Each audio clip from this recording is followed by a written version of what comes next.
Hey guys, tonight we're slipping quietly through time, back to the Edwardian age, that polished slice of history wedged between horse-drawn carriages and roaring motorcars, between powdered elegance and the mechanical hum of modernity. Imagine the faint tick of a mantel clock, the scent of coal smoke outside your window, and lace curtains that barely stir in the night air. The gas lamps flicker, and you're seated on a deep, floral sofa, surrounded by genteel chaos, feckin' of chaos that hides behind perfect posture and porcelain teacups. You're about to find out that this era, which looked so proper on the surface, was absolutely riddled with quirks that would make your modern self raise an eyebrow or two. You probably won't survive this tea party of social rules and lace-bound absurdities. But hey, that's part of the fun. So, before you get comfortable, take a moment to like the video and subscribe, but only if you genuinely enjoy what I do here. And while you're at it, tell me where you're listening from and what time it is for you right now. I'm curious to know where in the world you're winding down tonight. Now dim the lights, maybe turn on a fan for that soft background hum, and let's ease into tonight's journey together. You begin in the heart of an Edwardian drawing room, the kind that smells faintly of beeswax, lavender, and suppressed emotions. Every chair has its purpose. Every doily guards a surface like a soldier in lace armor. The silver teapot gleams, not because anyone drank tea from it yet, but because a maid has spent an hour polishing it into a small, mirrored moon. You might think it's just afternoon tea, a calm, harmless tradition. But in this world, tea was practically warfare conducted with sugar tongs. It wasn't just about sipping, it was about being seen sipping correctly. The hostesses were generals of etiquette, one wrong stir, and you'd be marked as not quite the thing. You had to hold your cup just so, never loop your finger through the handle and stir quietly, no clinking. A single sound could betray your upbringing faster than any conversation. Historians still argue whether these social codes made the era elegant or unbearable. One side says they kept society civil. The other claims they strangled spontaneity until even laughter needed a permit. Beneath all the manners, though, there were strange undercurrents, rituals that looked beautiful but were steeped in superstition. For instance, flowers weren't just decoration. Each bloom had meaning. Lilies whispered grief, violets hinted at modesty, and red roses, far too bold for afternoon visits. Bring the wrong bouquet, and you might as well have slapped your host with a gloved hand. Speaking of gloves, you'd better be wearing them, preferably soft kid leather, cream or dove gray. You removed them only to eat or write, and even then, there was choreography involved. If someone noticed your bare fingers too early, the scandal could ripple through the neighborhood faster than gossip through a telegraph wire. You glance around at the portraits on the wall, those serene faces with impossible postures. Most are not smiling. It wasn't that Edwardians lacked humor, it's that smiling in portraits was seen as foolish, undignified. The camera was a solemn witness, and your expression needed to announce your moral fiber. And then there's the obsession with visiting hours. Calling on someone wasn't just dropping by, it was a strategy. You left your calling card on a silver tray by the door, and it told an entire story. A turned corner on your card meant you'd come in person. A folded one signaled a delicate message, maybe affection or condolence. Servants often became accidental archivists of entire social webs, sorting through stacks of cards like detectives tracing alliances and rivalries. But the real theater unfolded in those living rooms, among tea trays and antimacassars. You'd sit there, back straight as a lamppost, speaking softly about the weather or perhaps the latest garden show. Yet under those polite exchanges, tension simmered. Everyone was performing, measuring each pause and word. A single misstep, mentioning trade too openly, laughing too loudly, wearing the wrong color after 6, could exile you from social life. Imagine how exhausting that must have been. You couldn't even sneeze without apologizing twice, once to the room and once to the nearest piece of furniture. Still, there's something charming about their determination to make life a performance. They created rituals to make even boredom feel ceremonial. They believed in the moral value of refinement, the idea that beauty and good manners could hold the world together. Maybe that's why so many Edwardian homes looked like stage sets, frozen in perpetual elegance. Now picture this. You're seated near the fireplace, listening to the faint clink of teaspoons. Someone mentions the king's latest outing in his new motor car, a thing both thrilling and terrifying. The conversation shifts to the dangers of drafty windows and the moral decline of the younger generation. Someone laughs softly, and the whole room relaxes by half an inch. A small boy enters with a tray of scones, and even he knows the choreography. No crumbs, no eye contact, no sound beyond the whisper of polished shoes. You realize this house is a living organism of etiquette, where every movement counts. And yet, beneath the lace, there's rebellion. The younger women are secretly reading suffrage pamphlets tucked inside poetry books. The gentlemen pretend to discuss cricket but whisper about foreign investments and scandalous plays. There's an energy building, one that will, in a few years, shatter this world completely. Still, for now, everything remains hushed, powdered, and perfumed. The only hint of real life comes from outside, the faint clatter of a horse-drawn cab and the cry of a newspaper boy announcing something you can't quite hear. Inside, time feels suspended. You notice the wallpaper, patterned with ivy and gilt, designed to look timeless but already fading. The furniture gleams under layers of polish. A canary sings somewhere upstairs, its cage half covered with lace. You could almost believe the house itself is dozing, dreaming of gentler days.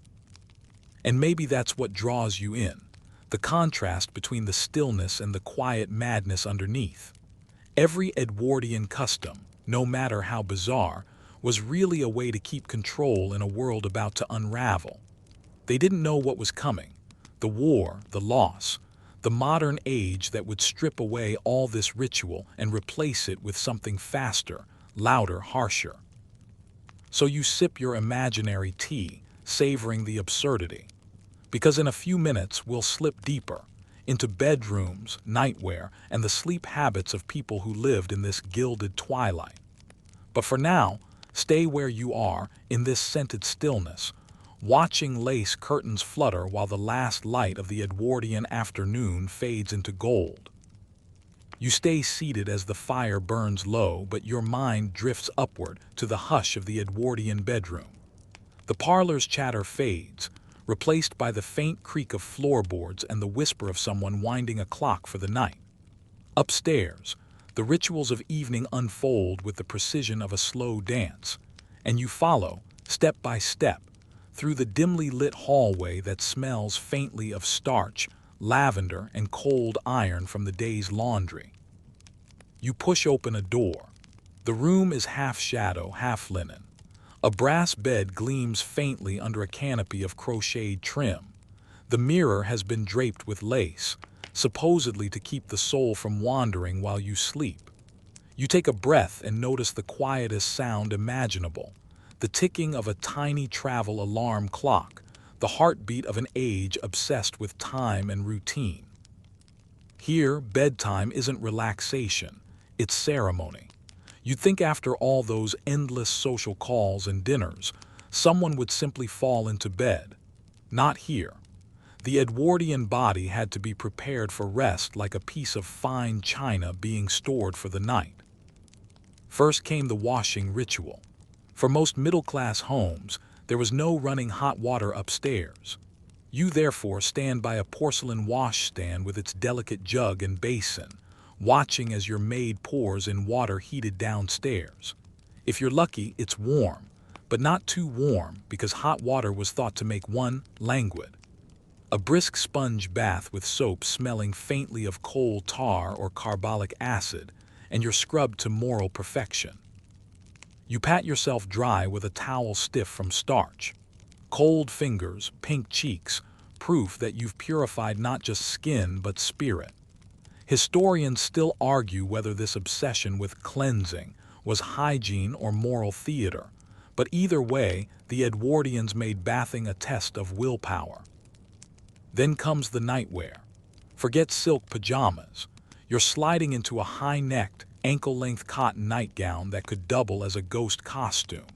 Some women wore wool layers beneath it in winter, because nothing said comfort like overheating under 12 pounds of blankets. Men weren't spared either. Their nightshirts were billowy things with stiff collars and buttons designed to make quick dressing in emergencies utterly impossible. And yet somehow it all looked rather elegant, especially under candlelight. You can picture it, the flicker dancing across lace cuffs, the silver hairbrush gleaming on the dresser, the faint scent of rose water in the air. Now before climbing into bed, you must air the sheets. The maid pulls them down neatly, fans them with precision, then folds them back again, all to avoid night vapors. Windows were open just an inch or two, enough to let in freshness, but not so much that miasmas could sneak inside. Sleep was considered a delicate affair. Too much air and you'd catch your death. Too little and you'd stagnate. Edwardians were terrified of bad air. Doctors swore by ventilation, but the same people who opened their windows also stuffed draft stoppers under every door. It was a paradox the whole country embraced. Fear of illness mixed with the thrill of crisp night breezes. You lie down, back straight, hands folded neatly across your chest like a polite corpse. That was the ideal posture, dignified, disciplined. Sprawling was unthinkable. Married couples often slept in twin beds, a symbol of modern hygiene and unofficially emotional distance. It was fashionable, scientific, and quietly sad. Some households even had separate sleeping rooms for husband and wife, connected by a tiny door for conversation, or, let's be honest, the occasional midnight courtesy call. These arrangements were less about affection and more about control of health, image, and privacy. A quirky detail here. Some believed that sleeping facing north improved circulation, while others swore it invited ghosts. Historians still debate whether this magnetic sleep alignment fad came from pseudoscience or just wishful thinking from sleepless Victorians. Either way, you can imagine the chaos it caused. People dragging beds across the floor late at night, trying to point their dreams in the right direction. Speaking of dreams, the Edwardians treated them seriously. You'd find dream dictionaries on nightstands, filled with confident nonsense. Lose a tooth in your dream and you'd gain money. See a white horse and love was coming. The boundary between superstition and science was thin back then, so thin it probably needed mending like the fraying hem of your nightdress. But there's one tradition that really stands out, the night watch. Wealthy homes employed a servant to walk the corridors, checking that fires hadn't gone out of control or burglars hadn't crept in. Imagine hearing soft footsteps outside your door at 3 a.m. Not a haunting, just Jenkins the footman doing his rounds with a candle and a cough. Downstairs, the servants' world continued humming long after the masters had retired. Beds had to be made, ashes cleared, boots polished for the morning. While you lay in feather-pillowed tranquility, someone else was scrubbing tomorrow into existence. You turn over, adjusting the blanket with care. It's heavy, filled with eiderdown and memories. The house settles around you like a living creature, sighing in its sleep. Somewhere, a clock chimes midnight. There's comfort in this structure, even if it seems absurd. The Edwardian obsession with order gave people a sense of safety. Life was unpredictable, but bedtime was sacred. You did it right every night the same way, like casting a spell against chaos. Still, you can't help smiling at the small rebellions. Some young women tossed the nightcap, scandalously barring their hair. Men sneaked novels under the blanket by candlelight, pretending to read technical manuals. And in seaside resorts, a few daring souls even slept outdoors, believing that sea air cured melancholy and enlarged the lungs. The next morning, they'd brag about how invigorating it felt, conveniently skipping the part where they woke up covered in dew and mosquito bites. Even the way people woke up had rules. You didn't just roll out of bed. You sat upright, pulled the curtains back slowly to greet the day without shocking the eyes, then performed a set of calisthenics that looked half like prayer, half like regret. Doctors recommended breathing exercises involving drawing power from the ether, a fancy way of saying, inhale deeply and hope for the best. All these strange bedtime and morning habits show how much people feared disorder. The world was changing too fast. Electric lights, motor cars, suffragettes, and the bedroom became their last fortress of predictability.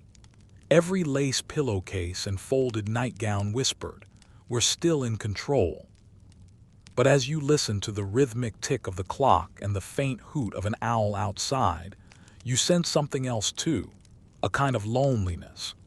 Beneath the civility, these rituals are just ways of soothing an anxious age, one that's already half asleep and half afraid of waking up to a century it won't understand. The candle gutters. You close your eyes, feeling the room breathe. Outside, dawn is still far away, but you can almost sense the coming day, waiting behind the curtains like a restless thought.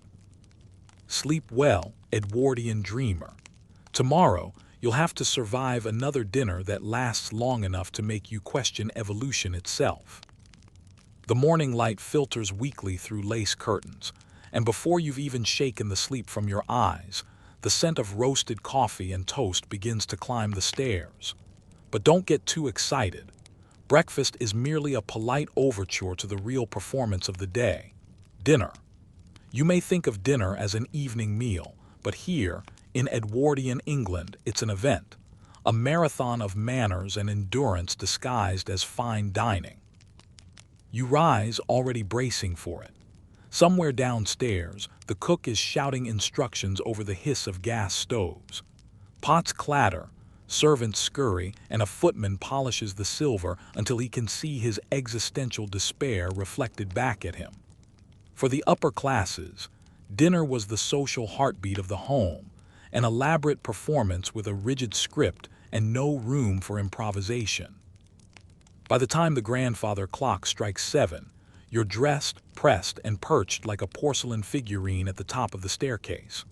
Below, the dining room glows with the soft shimmer of candlelight bouncing off crystal glasses. The tablecloth is crisp and white as new snow, each place setting an architectural marvel of forks, knives, and spoons lined up in perfect formation. You count 16, maybe 17 pieces of cutlery. No, you don't know what half of them are for, and neither did many guests, though no one dared admit it. The air hums with the faint sound of a violin playing from the gramophone.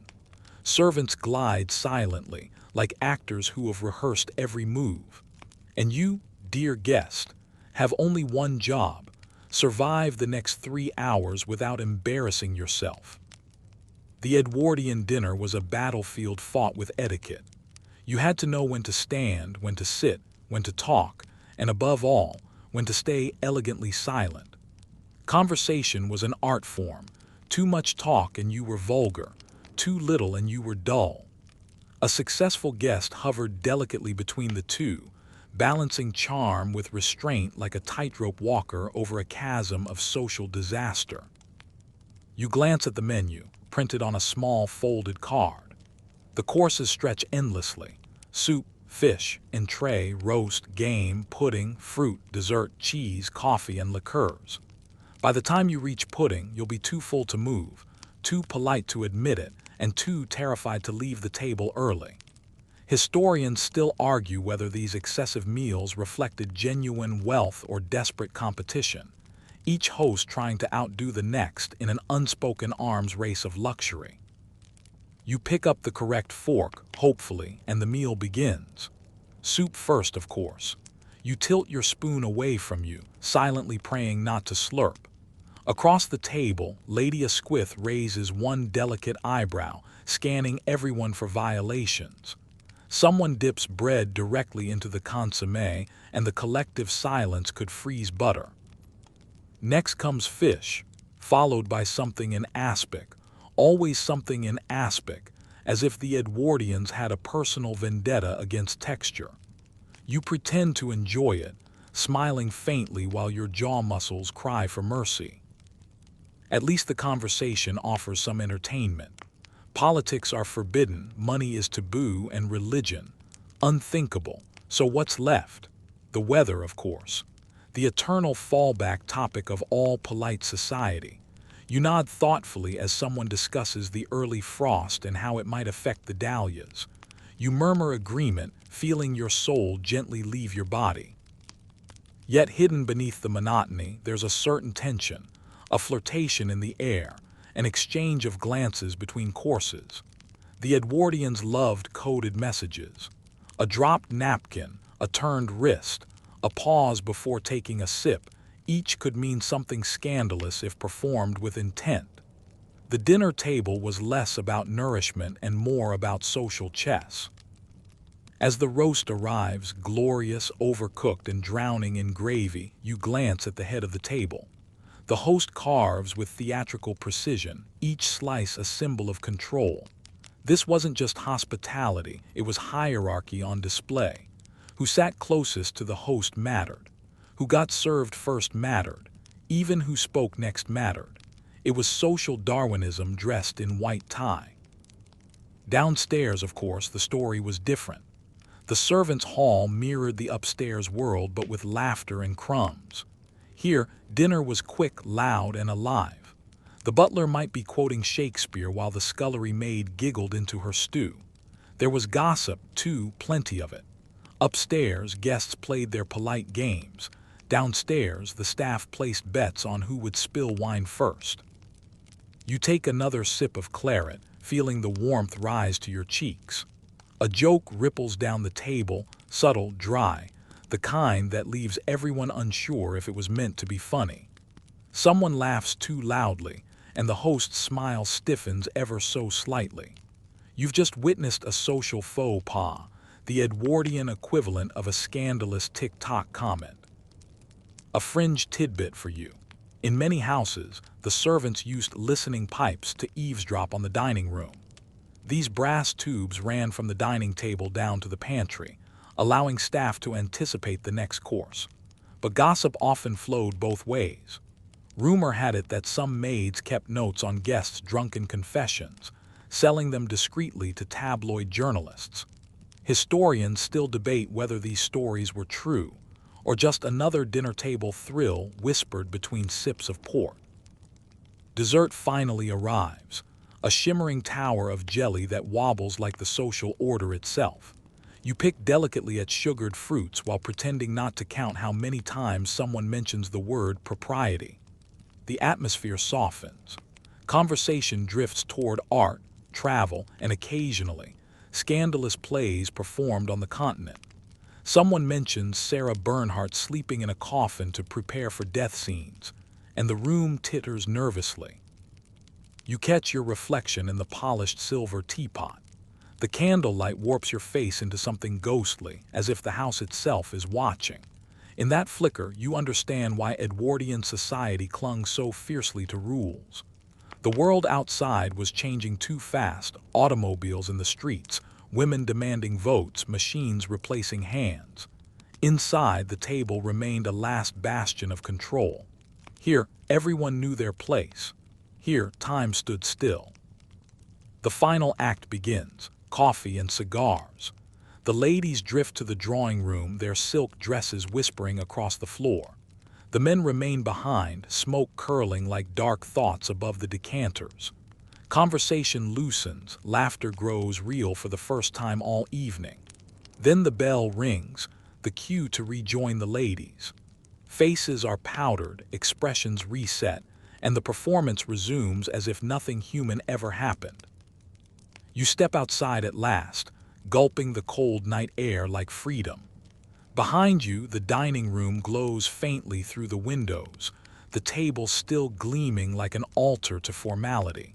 Somewhere, a servant is already clearing the debris of elegance. And as you walk away, you can't help wondering, how many dinners like this could a soul endure before it forgets how to laugh with its mouth open? Tomorrow, you'll see how grief itself became a costume in this strange, beautiful world. But for now, the night is quiet, and the echo of cutlery still rings faintly in your ears. You wake the next day to a world draped in black crepe. The laughter and polished silver of last night's dinner fade behind you as you step into the soft gloom of morning. The Edwardians did grief differently, lavishly, theatrically, and with astonishing endurance. Here, sorrow wasn't just an emotion. It was a fashion statement, a moral performance stitched into every layer of fabric. The parlor curtains are drawn. The mirrors are covered again, this time not for bedtime superstition but for respect. The air feels thick with perfume and starch, the kind that clings to your throat. Somewhere a clock ticks, muffled by velvet. A woman enters, dressed from collar to cuff in black. Even her gloves are jet-dyed, her veil reaching down to her chest in a soft, opaque cascade. She's not attending a funeral today, she is the funeral, walking, breathing, embodying it. If you think that sounds dramatic, you're right. But that was exactly the point. After Queen Victoria's endless mourning for Prince Albert, grief became the ultimate social performance. It wasn't enough to feel sad. You had to look sad, convincingly, completely. The length of your mourning, the shade of your black, and the number of pearls you dared to wear all signaled your moral worth. You were being watched, always watched. If you wore half mourning too soon, the neighbors would whisper that you hadn't loved enough. Wait too long, and they'd mutter about unhealthy obsession. Either way, someone's eyebrows were lifting behind lace curtains. Historians still argue whether Victorian and Edwardian mourning customs came from deep spirituality or pure social pressure. Some see dignity in it, others see suffocation. But you, standing there in the heavy air of that parlor, can feel both. You touch the jet jewelry laid out on a dressing table. It's gleaming black, carved from fossilized wood, cold against your skin. The brooch contains a small curl of hair, human hair. Loved ones' locks were woven into intricate patterns and sealed in glass, turning grief into wearable memory.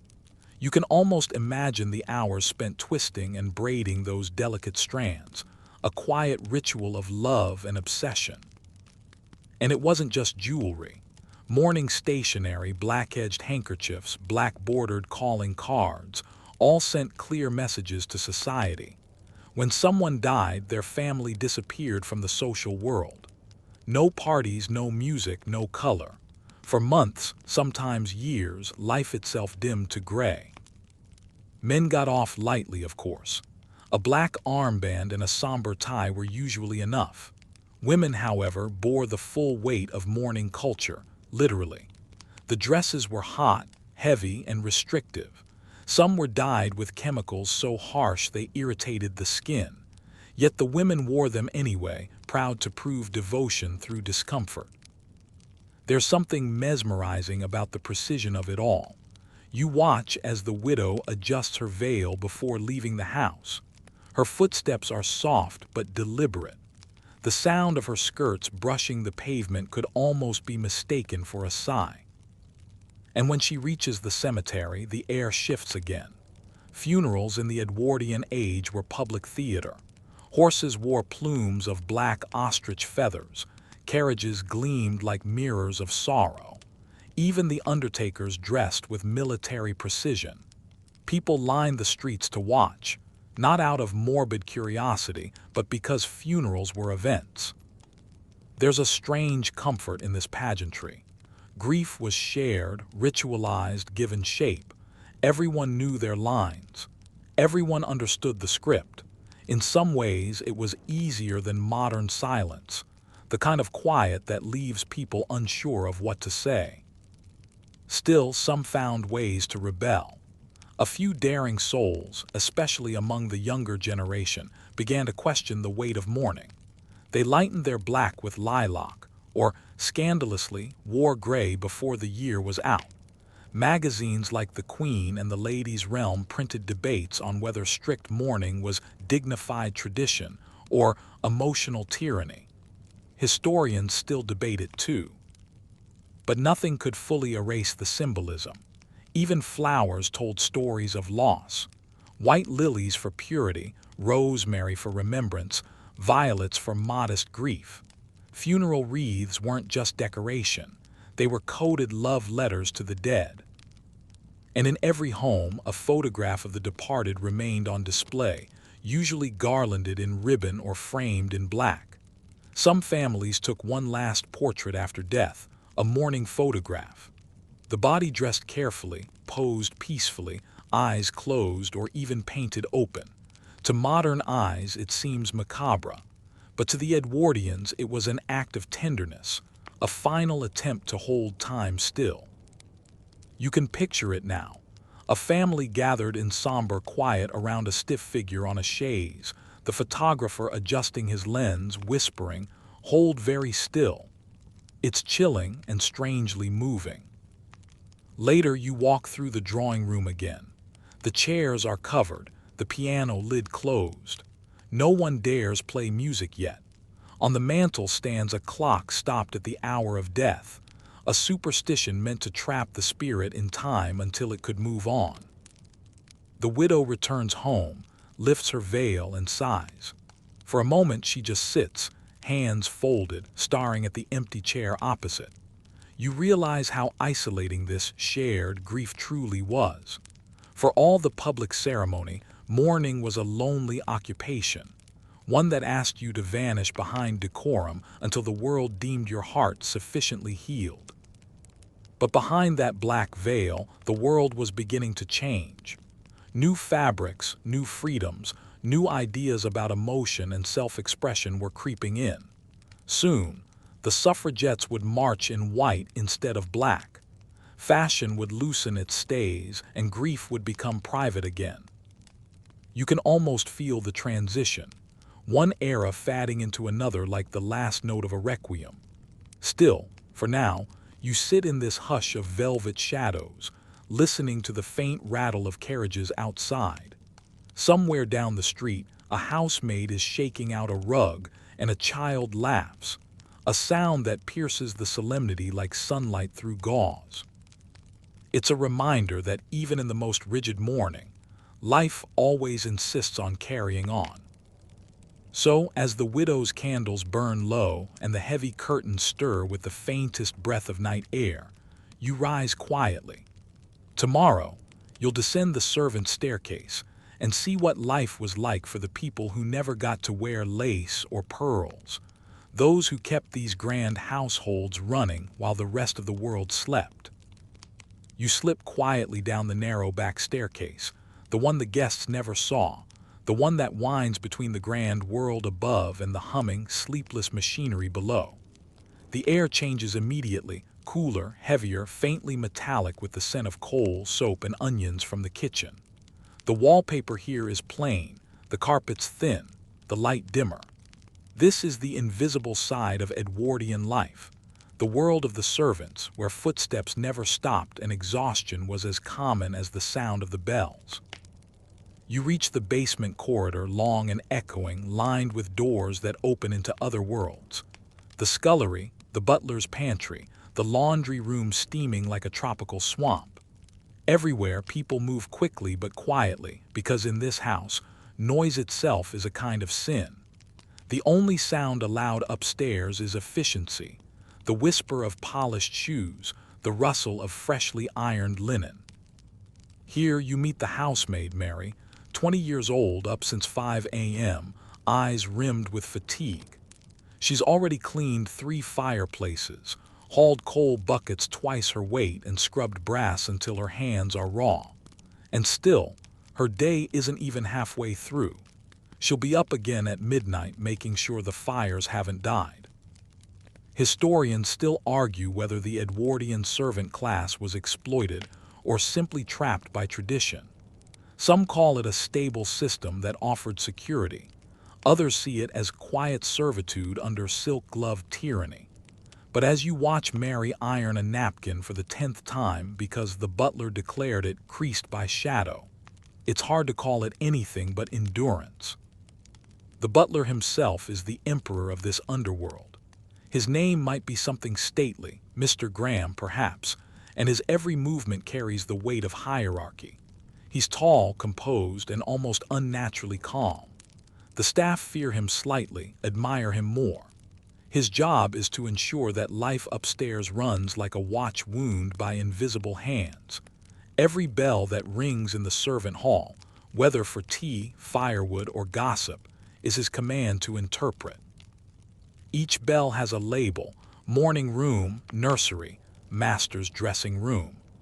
The bells jingle randomly throughout the day and night like a perverse symphony.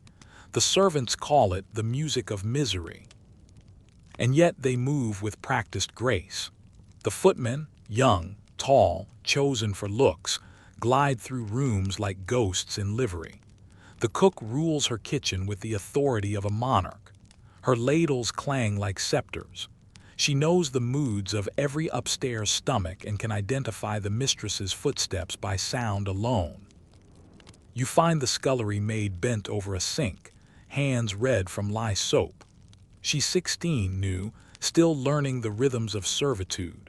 She hums softly under her breath, a lullaby from a life she's already forgotten. She sleeps in a cupboard barely wider than a coffin, rising before dawn to peel vegetables for people who will never know her name. It's strange, isn't it? The entire elegance of the Edwardian age, its silver, its tea services, its spotless lace, was built on this unseen labor. The upper floors glowed with civility because the basement never stopped burning. And sometimes those two worlds collided. There are whispered stories of upstairs ladies falling for charming chauffeurs, or butlers secretly knowing too much.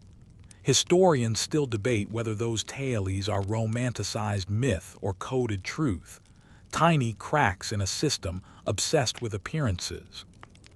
You wander toward the servants' hall, the only room with laughter. The long table is rough but clean, the food plain but hearty, bread, stew, tea that tastes faintly of metal. Someone's playing cards, another is darning socks. They talk about wages, rumors, and the impossible dream of saving enough to emigrate to Canada. For a moment, it feels almost human down here, real, unfiltered, alive. And then the bell rings. Instantly, the air tightens. Everyone freezes, listening. The butler nods. "Library," he says quietly. The spell breaks. They scatter like startled birds. Upstairs, the lady of the house complains that her candle is flickering too low. The footman replaces it. The light steadies. Life goes on, balanced perfectly on the backs of those who never stop moving. Later that night, when the family has gone to bed, the servants continue. There are boots to polish, chamber pots to empty, laundry to press. You hear the rhythmic hiss of an iron sliding across linen, the same motion over and over until the mind numbs and the muscles ache. Mary hums again, quieter now. It's nearly 2 in the morning. In one corner, the night watchman dozes upright, candle flickering beside him. His job, to stay awake so everyone else can sleep. He'll patrol the halls, check the doors, and listen for burglars, or for anything out of place. His candle casts long, wavering shadows that stretch up the staircase, hinting at a life above that never really sees the dark. There's an odd peace in this hidden world. The servants find pride where they can, in a perfectly folded napkin, a gleaming floor, a fire that never dies.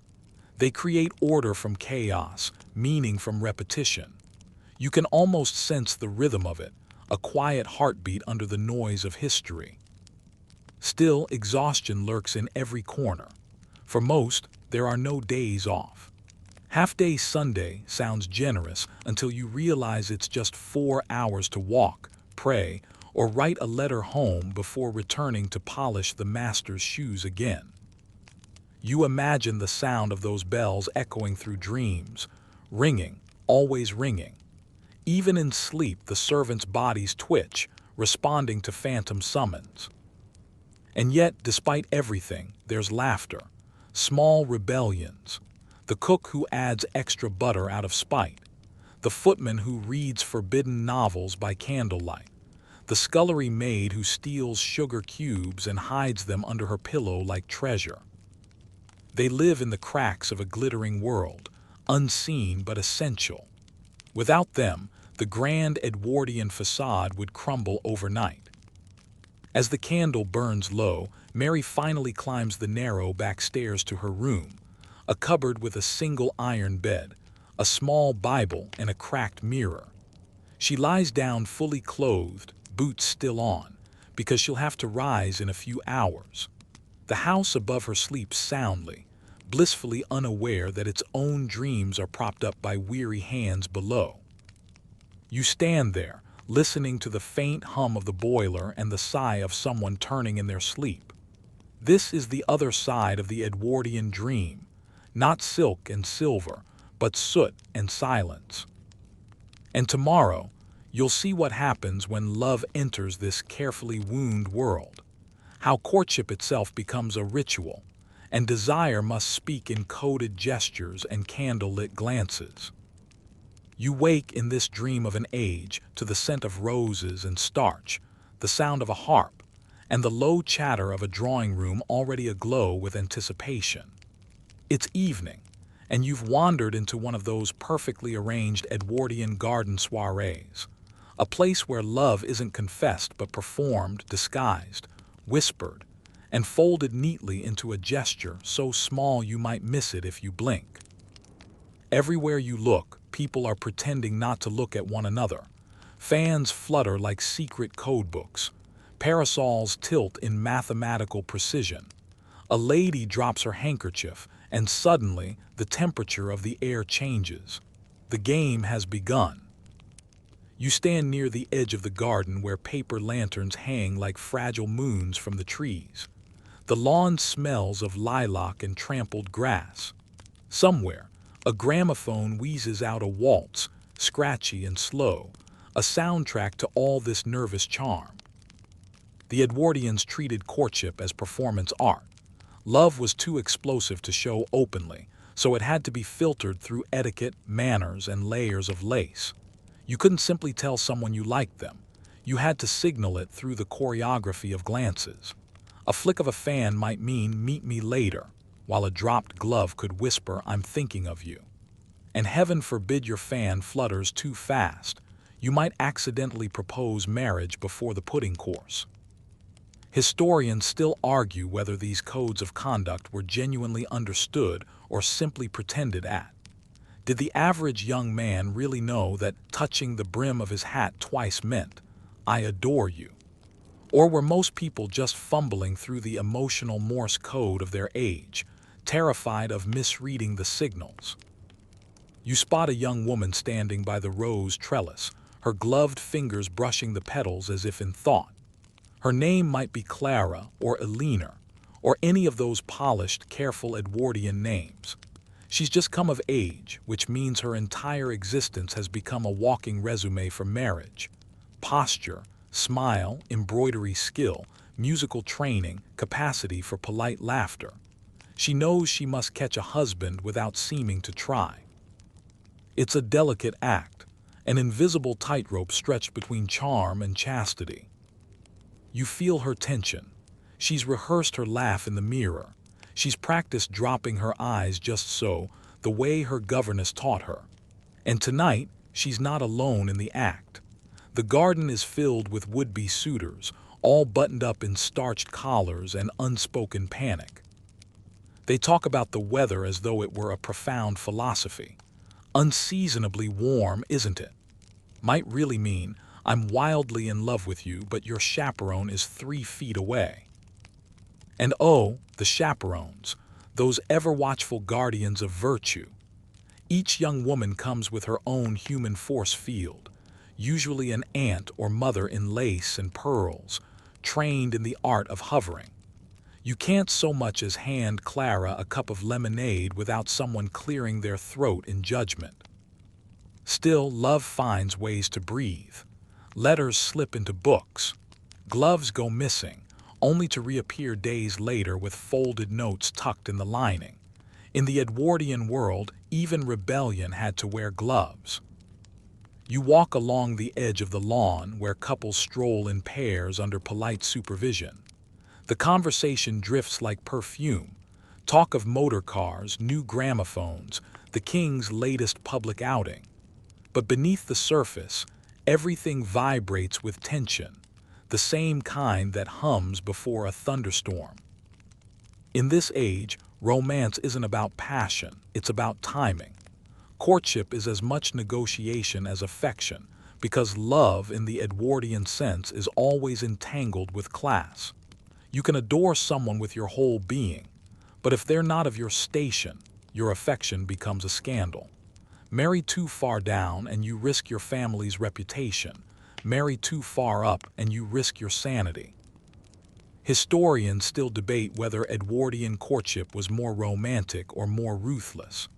On one hand, there's undeniable sweetness in the formality, the letters scented with violets, the long walks in public parks, the trembling restraint. On the other, there's the cruelty of calculation, the transactional nature of good matches. You watch as a young man, nervous and earnest, offers Clara a posy of flowers. It seems sweet enough, but every bloom has meaning. A rose for love, a fern for sincerity, a sprig of ivy for fidelity. Together they form a message, a botanical confession that would make any emoji blush. She takes it, smiles demurely, and the entire exchange lasts no more than 5 seconds. Yet in Edwardian society, that moment could define a life. Later in the evening, when lanterns dim and laughter softens, the more daring couples slip toward the veranda's shadow. There, words become braver, glances linger longer. The air tastes of champagne and risk. A gentleman might dare to brush his gloved finger against a lady's sleeve, a scandalous thrill disguised as an accident. And then there are the letters, oh, the letters, sealed with wax, written in impeccable cursive and delivered through a dizzying chain of intermediaries. A maid, a coachman, a cousin who just happened to be passing by. You imagine one of those letters now, folded in delicate paper. My dearest Clara, if you find yourself near the south gate at dusk, I shall be there with a book I cannot read for thinking of you. It sounds romantic, doesn't it? But there's a constant fear beneath every line, fear of exposure, of gossip, of ruin. One misplaced note could mean disaster. Evenings like this often ended with the final waltz, a slow, hypnotic ritual of synchronized restraint. You dance, eyes locked, careful not to hold too close, careful not to reveal too much. It's almost funny. The more society forbade passion, the more electric every movement became. And yet behind all this refined chaos, the Edwardians were already changing. The suffragettes were marching. Newspapers were buzzing with scandal and reform. Love letters were starting to sound less like riddles and more like declarations. You can feel it, the future pressing against the corset of convention, ready to burst. But for now, the night holds steady. The music fades, the chaperones gather their daughters, and the suitors bow like soldiers retreating from a gentle war. The garden empties, lanterns flicker out, and Clara looks back once, just once, before stepping into her carriage. You linger by the gate, the smell of crushed grass in the air, and you realize how exhausting it must have been, to feel everything and say nothing, to want the world and have to ask permission to touch it. Still, there's a strange kind of beauty in that restraint. It's the calm before a century of upheaval. And as you move forward, deeper into Edwardian life, you'll see how that same obsession with control spills into everything, even their medicine cabinets and cures. Because next, you'll open the drawers of Edwardian wellness, the tonics, the arsenic wafers, and the bizarre remedies that promised eternal vitality but often delivered something else entirely. You open the creaky cabinet, the smell of camphor and menthol drifting into your face, and suddenly you're standing in the private sanctum of Edwardian health, a place where medicine and mystery shared the same glass shelf. You're surrounded by small green bottles, tonic labels in perfect cursive, promises written in gold ink. Restores the nerves, purifies the blood, for ladies of delicate constitution. You take one down and hold it up to the light. Inside, something cloudy swirls, part sugar syrup, part opium, part wishful thinking. The Edwardians were obsessed with health in the way modern people are obsessed with Wi-Fi. You couldn't see it, but you panicked if you thought you didn't have enough.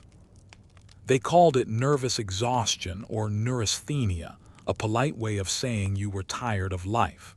The cure: everything from electrical currents to warm milk before bed. If you were rich, you might spend a season at a seaside spa, taking the waters. If you were poor, you might just rub goose grease on your chest and pray. Historians still argue whether neurasthenia was a medical condition or a social fashion statement. Some say it was the inevitable byproduct of a world spinning faster, telegraphs, trains, electric lights. Others think it was simply anxiety given a posh Latin name. You find a tin of Dr. James's fever powder, boasting that it can cure everything from sleeplessness to heartbreak. You read the ingredients: antimony, mercury, opium. A spoonful of that and you'd certainly stop worrying about your nerves, mostly because you'd stop worrying about anything at all. The Edwardians believed the body was a machine that could be finely tuned if only one had the right tonics. Arsenic wafers promised radiant skin. Cocaine toothache drops soothed sensitive gums. Mothers gave their children soothing syrups that were, in truth, liquid morphine. And the best part, all perfectly legal. You can almost hear the apothecary's voice, cheerful, reassuring, as he measures out poison with a smile. Just 1 teaspoon after supper, madam. You'll sleep like a dream. And oh, how they loved their sleep cures. If your nerves were overwrought, you might be prescribed bromide, a sedative that left you calm, slow, and slightly translucent inside. Or perhaps your doctor would recommend rest therapy, weeks of lying in bed, forbidden to read, talk, or move too much. Especially if you were a woman, because everyone knew that thinking made women's nerves worse. One mainstream physician, Dr. Silas Weir Mitchell, became famous for his rest cure, which, translated, meant gentle imprisonment. Many women wrote later of how it drove them nearly mad. One even wrote a story about it, the yellow wallpaper. You look around this Edwardian medicine chest and realize half of it was science, the other half was superstition wrapped in Latin. And then there were the machines. Oh, the glorious, buzzing, shocking contraptions that promised vitality through electricity. Hand-cranked generators for invigorating the nerves, violet-ray lamps to stimulate the circulation, and magnetic belts that claim to restore manly vigor with a discreet jolt. In polite company, of course, these were simply wellness devices. Behind closed doors, they hummed like mechanical secrets.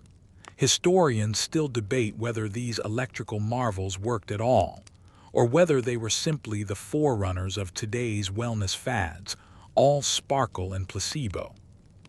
But the oddest cures came not from laboratories, but from gardens and oceans. Seaside towns boomed as sanctuaries for the frail. Doctors prescribed sea air for everything from asthma to melancholy.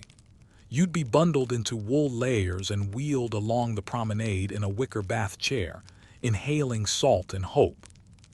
And then there was the open window movement. Edwardians believed fresh air could cure anything. Bedrooms were kept cold, windows left wide open even in winter. There are photographs of children sleeping on balconies in the snow, tiny, blue-faced proof of parental good intentions. Fresh air wards off illness, they said, as they tucked their shivering bobbies beneath 3 inches of frost. Still, not all of it was nonsense. The Edwardians did understand the importance of hygiene, sort of. They embraced cleanliness with almost religious fervor. Soap advertisements promised moral purity as well as physical health. A woman with a spotless home and a shining face was, according to every magazine, a moral beacon of civilization. Of course, this led to obsession.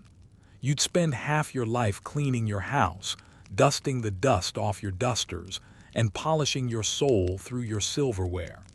But at least the mirrors sparkled as you collapsed from exhaustion. Somewhere in the midst of all this, the lines between medicine and fashion blurred completely. Radium, yes, the glowing radioactive stuff, was sold as a health supplement. You could buy radium water, radium face cream, even radium toothpaste. The glow was considered proof of vitality. People literally drank their own slow destruction and called it wellness. You can almost hear the voice of a salesman. Feel the tingle of youth returning to your veins. And yet, despite all the quackery, there's something heartbreakingly human about it. The Edwardians were standing on the edge of modernity. Science was accelerating faster than anyone could follow. Germs had just been discovered. X-rays were new magic. Electricity hummed like a living god.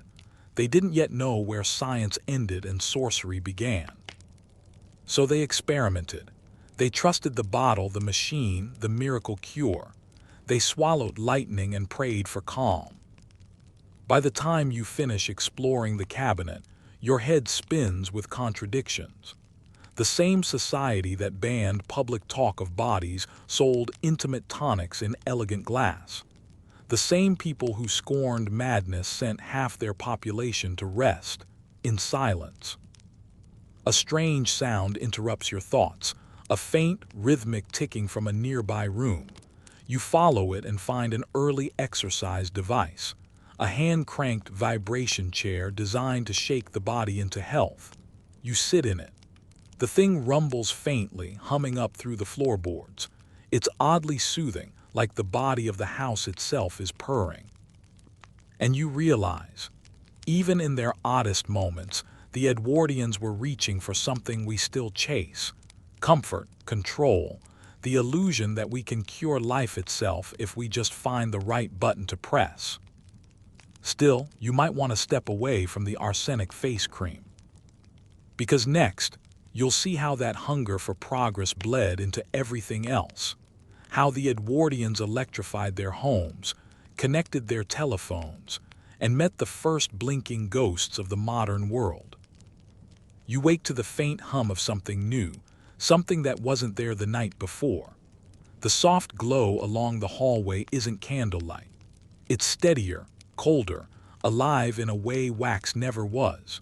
You follow it and find yourself in a freshly electrified Edwardian house, where science crackles through the wallpaper and the future hums beneath polished floors. The air smells faintly of metal and ozone. Someone's just flipped a switch. Light floods the parlor in an instant. No striking matches, no soot, no flicker. It feels like sorcery. You almost expect the wallpaper cherubs to blink. The Edwardians called it modern convenience, but it must have felt like a haunting. The invisible made visible, power from nowhere. For centuries, the rhythm of life depended on daylight and flame.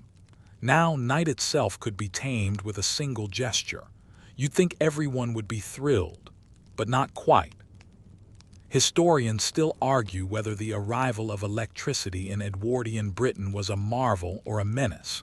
Newspapers called it the death of shadows. Preachers warned it was a light too bright for mortal eyes. And in between stood ordinary people, squinting suspiciously at their new glowing bulbs, unsure whether they were miracles or ticking bombs. Upstairs, a lady in a lace blouse demonstrates the new wall switch for her friends. "See," she says proudly, flicking it.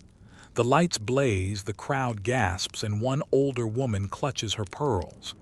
"Merciful heavens," she murmurs, "what if it leaks?" Because yes, many believed electricity could leak like gas. They thought it might drip invisibly through walls, infect the air, or worse, sap the health of anyone who lingered near a bulb too long. Children were told not to stare at the light. It might weaken the nerves. Meanwhile, the servants downstairs whispered that wires carried spirits. The butler insisted that the first electric current he ever saw made his hair stand on end, literally, and he's never trusted it since. And yet, this world of flickering fear was also a world of wonder. Telephones appeared, black and clunky, with speaking tubes that seemed to trap voices like bottled ghosts. Imagine lifting that receiver for the first time and hearing your cousin's voice miles away. People described it as unnatural intimacy. Some even covered the receiver with a handkerchief to preserve modesty, because talking unseen was dangerously close to sorcery. There's an apocryphal story, historians still debate its truth, of a housemaid who refused to answer the telephone because she was certain the devil's voice lived inside. Another woman swore she could smell electricity, like burnt violets, she said. But still, the wires spread, crawling from city to city, threading through ceiling beams and over polished molding. Every wire was a new artery of progress. The future had a pulse now, and it ran straight through Edwardian homes. You pass through the dining room where the master of the house shows off his newest toy, an electric fan. It whirs softly, blades flashing as guests murmur approval. "So refreshing," one says, "like standing near a sea breeze." No one mentions that it sounds faintly like a machine breathing. And then in the corner, something truly new. A gramophone big as a cabinet with a brass horn curling like a trumpet flower. Someone winds the crank. The needle drops, and suddenly a voice fills the room, thin, ghostly, alive. It's eerie, isn't it? That first moment when sound came back from the dead. People laughed nervously, unsure whether to applaud or cross themselves. "A spirit trapped in metal," one guest whispers. The Edwardians were the first generation to live in two worlds at once, the physical and the technological. They could hold conversations across towns, listen to music from nowhere, and illuminate night without flame. Yet, they still wrote letters on perfumed paper and told ghost stories by firelight. Progress thrilled them, but it also made them uneasy. One gentleman, after installing electric lights in his home, reportedly demanded his servants still light the candles for atmosphere. He wasn't alone. Many refused to part with their old gas lamps. Some wired bulbs into chandeliers shaped like candle holders, fake wax drips and all, because the new light felt too naked, too modern. It's almost funny. The age that invented the motor car and the telephone still covered piano legs out of modesty. You make your way to the servants' quarters where innovation looks different. There's a new gadget here too, an electric bell board. Rows of tiny lights connected to buttons in every room upstairs. Each time the lady rings, the right number flashes and the servants jump to life. Progress, it turns out, has only made their chains faster. But for others, this new power feels like liberation. In cities, the first electric streetlights turn night into spectacle. Couples stroll later, theaters shine brighter, shop windows gleam like magic boxes. The skyline itself begins to glow. One London newspaper called it the second sunrise. Another warned that people would never sleep again, and perhaps, in a way, both were right. In the drawing rooms of the well-to-do, new inventions arrive weekly. Typewriters, vacuum cleaners, motorized carriages with the smell of oil instead of hay. Everything feels fresh, fast, unstoppable. But every new gadget brings a faint anxiety too, the creeping suspicion that the world is moving just a bit too quickly. You pass a group of gentlemen arguing over tea. One insists that electricity will ruin the human body. We're not meant to live under such constant glare, he says. It excites the blood. Another laughs. So did fire once. There's a philosophical weight to that moment. Every generation, it seems, fears the light it creates. And as the evening deepens, you step outside. The garden glows faintly with electric lamps, each one wrapped in frosted glass. Moths spiral toward them in dizzy worship. Somewhere in the distance, you hear the hum of a generator, a sound that will soon become the lullaby of the modern age. It's mesmerizing but also melancholy, because with every switch that's flipped, something ancient dims. The flicker of candlelight, the silence of true night, the intimacy of darkness, all slowly replaced by this steady, artificial glow. You look up. The stars are still there, faint but defiant beyond the haze of new light. The Edwardians didn't know it yet, but they'd just taken the first step toward the sleepless world we live in now. Always bright, always buzzing, always awake. And as that hum fades behind you, you move toward the quieter corners of their homes, where beauty meets absurdity once again.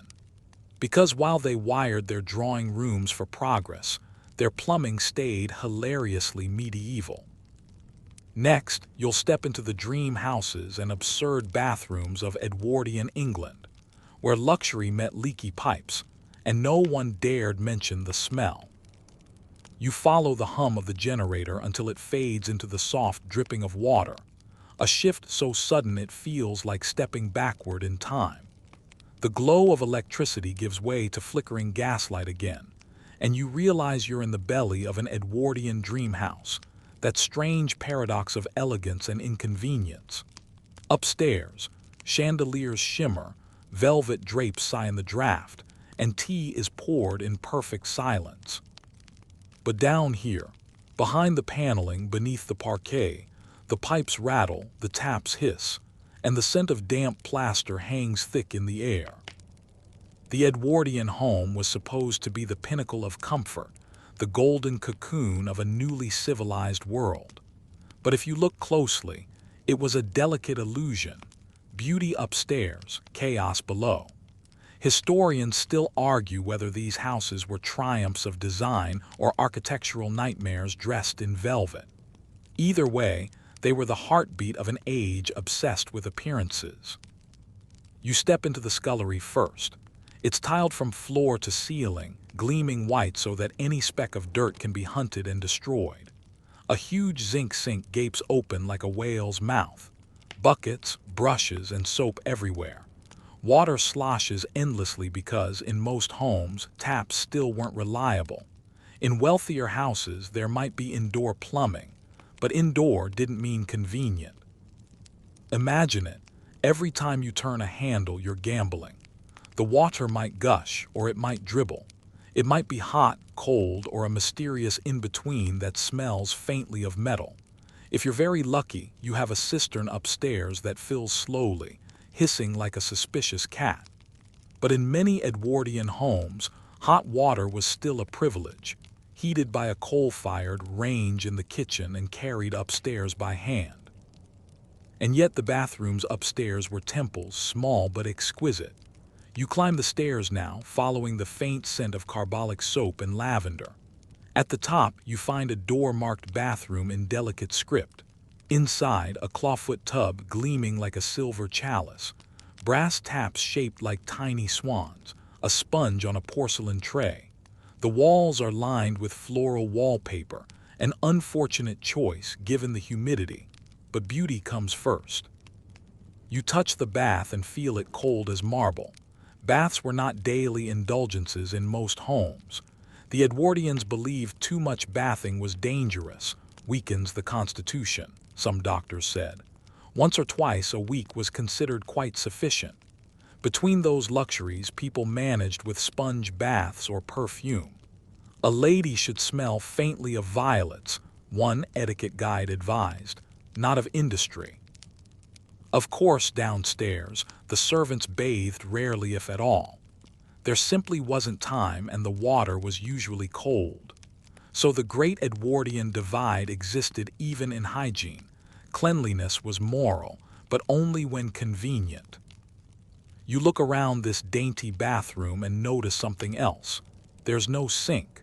Some Edwardian bathrooms were designed only for bathing. Toothbrushing and face washing happened elsewhere, at washstands in the bedroom, with pitchers and bowls that had to be refilled constantly. And then there's the toilet, or as they'd politely call it, the lavatory. You open a side door and there it is, a high-tank contraption with a chain you pull dramatically. The flush roars like a miniature waterfall, echoing down the hallway. Everyone in the house knows what you've just done, and no one mentions it. The Edwardians were delicate about such matters. They invented entire euphemisms to avoid nomming the unmentionable. I must powder my nose. I'm just stepping out. There were even etiquette manuals that warned, never flush while guests are present. It is too assertive. Still, for all their prudishness, they were fascinated by sanitation. The great exhibitions of the age showcased model bathrooms, glorious, glittering shrines to hygiene. The rich competed to install the latest plumbing innovations, porcelain thrones, heated towel rails, automatic water closets. One inventor even proposed a musical flush that played God Save the King. Fortunately, it didn't catch on. You wander from room to room now, each one its own little world of contradictions. The drawing room is grand, with silk wallpaper and a chandelier that weighs as much as a pony. But the windows barely open, trapping heat and conversation. The library smells of leather, tobacco, and secrets. Every cushion, every lamp, every tassel has been chosen not for comfort, but for display. The Edwardian home was as much a stage as a sanctuary. And yet, despite all the grandeur, life was cramped. Families filled rooms with too much furniture, overstuffed chairs, heavy drapes, embroidered cushions. Every surface seemed to hold something. Porcelain dogs, family photos, shells from Blackpool, pressed flowers under glass. A tidy home is a sign of an empty mind, joked one housewife. She was only half wrong. Dust was the enemy. Every day, maids battled it with feather dusters, rags, and sheer willpower. But no matter how often they polished, it returned. Coal fires shed soot. Candles smoked. Open windows let in street grime. By bedtime, the pristine parlor already needed another round. You move into the kitchen again, and you can almost hear the rhythms of daily life. The clatter of plates, the whistle of the kettle, the groan of the dumbwaiter hauling breakfast upstairs. The range burns day and night, heating not only meals but also the entire mood of the household. It's the heart of the home, always warm, always faintly smoky. Still, progress was sneaking in here too. Gas stoves were appearing. Iceboxes, early refrigerators, stood proudly beside coal scuttles. But there was one curious invention that people didn't quite trust: the vacuum cleaner. Early models were enormous, horse-drawn contraptions that parked outside and sucked the dirt from houses through long tubes. Neighbors would gather to watch. One woman fainted the first time she saw her carpet breathe. Historians still debate whether these early conveniences truly liberated people, or simply gave them new standards of perfection to chase. For every new gadget, there was a new rule about how spotless your home should be. The Edwardians may have been the first victims of what we now call domestic burnout. In one corner, you notice a strange little cupboard built into the wall, a maid's rest. It's barely large enough for a chair. This is where the maid waited between tasks, poised like a human extension of the furniture. Even the house's architecture enforces hierarchy. Beauty above, burden below. But oh, how the Edwardians loved to show off their houses.